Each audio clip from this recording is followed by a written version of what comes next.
Assalamualaikum warahmatullahi wabarakatuh. Perkenalkan, saya Made Mirta Purnomidewi, mahasiswa Ners Setika Surya Global Yogyakarta. Di sini saya akan menjelaskan tentang konsep keperawatan kritis.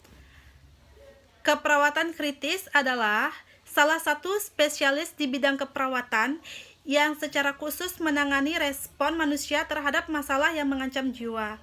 Secara keilmuan, keperawatan kritis ialah berfokus kepada penyakit yang kritis atau pasien yang tidak stabil. Pasien kritis, pernyataan penting yang harus dipahami perawat ialah waktu adalah vital. Kritis adalah evaluasi secara cermat dan hati-hati terhadap suatu kondisi krusial dalam rangka mencari penyelesaian atau jalan keluar. Menurut American Association of Critical Nursing, yaitu asuhan keperawatan kritis, mencangkup diagnosa dan penata laksanaan respon manusia terhadap penyakit aktual maupun potensial yang mengancam kehidupan. Prinsip keperawatan kritis dalam prehospital meliputi pertolongan pertama pada tempat kejadian dengan teknik untuk mengevakuasi amannya transportasi akses telepon ke pusat rumah sakit. Dan selanjutnya adanya triase, meliputi tindakan pertolongan yang dilakukan untuk melakukan pemilihan korban dalam keadaan kritis dan darurat. Pasien-pasien yang terancam hidupnya harus diberikan prioritas utama.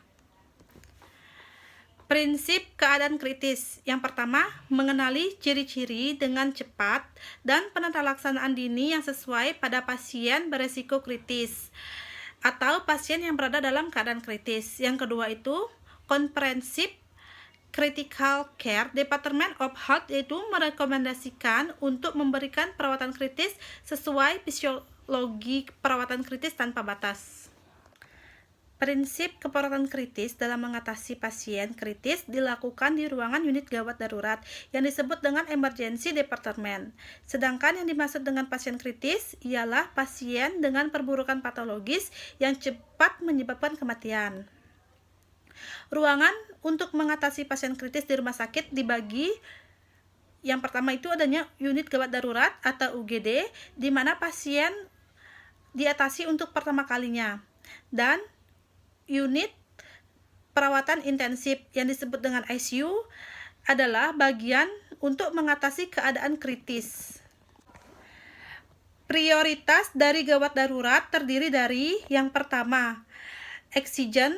Pasien tergolong dalam gawat darurat pertama yang memerlukan pertolongan segera. Yang kedua, emergen. Pasien yang tergolong dalam gawat darurat 2 yang memerlukan pertolongan secepat mungkin dalam beberapa menit. Yang ketiga, adanya urgent. Pasien yang tergolong gawat darurat 3 di mana pertolongan yang dilakukan lebih panjang dari gawat darurat 2 yang memerlukan pertolongan cepat karena dapat mengancam kehidupan. Yang keempat, minor atau non-urgent, yang termasuk dalam gawat darurat 4 yang tidak mengancam kehidupan. Peran perawat dalam perawatan kritis. Yang pertama, menghormati dan mendukung hak pasien.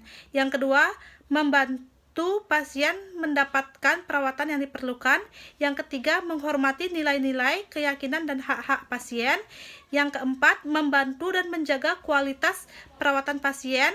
Yang kelima yaitu bertindak sebagai penghubung antara pasien, keluarga pasien, dan profesi kesehatan lainnya.